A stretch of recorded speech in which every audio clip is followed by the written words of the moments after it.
The secret of your future is hidden in your daily routine. Kung gusto mo daw talaga mabago yung buhay mo, then you have to change something sa bagay na ginagawa mo every single day. Nung 2024 and 2025, gumawa na ako ng mga video ng katulad nito na nakikita nyo. And dinodocuments ko rin lahat ng mga bagay na ginagawa ko. At challenge ko yung sarili ko na kumita ng 100k, ma-reach ko yun. Pero hanggang ngayon pre, kahit 10k, 5k, wala ako nun. At sa 2 years na yon, napansin ko na na-stuck ako nang hindi ko namamalayan. Alam mo yun, ginagawa mo naman din yung bagay na, alam mong nagkakapera ka, yung mga bagay na gusto mo. Ang kaso lang, ang mali sa akin, hindi ako consistent. Alam kong nararamdaman nyo rin to. Pinagpipray natin kay Lord yung mga bagay na gusto natin. Pero hanggang ngayon, hindi natin sila natatanggap. Hindi nangyayari yung mga bagay na pinagpipray natin. Yung mapapatanong ka kay Lord na, bakit hanggang ngayon Lord, wala pa din?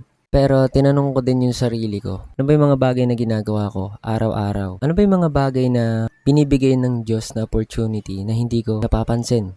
Ano ba yung mga maliliit na bagay na hindi ko makita-kita na matagal nang pinapakita sa akin? So kung takot ka din sa kahihinatnan ng future mo, huwag kang mag-alala. Tignan mo lang din yung bagay na ginagawa mo araw-araw. Saan mo ba binubuhos yung oras mo, yung pagod mo, yung energy mo? Minsan kasi madalas tayong magtanong sa kanya. Pero ang totoo, nasa atin na yung sagot na matagal na niyang binigay sa atin.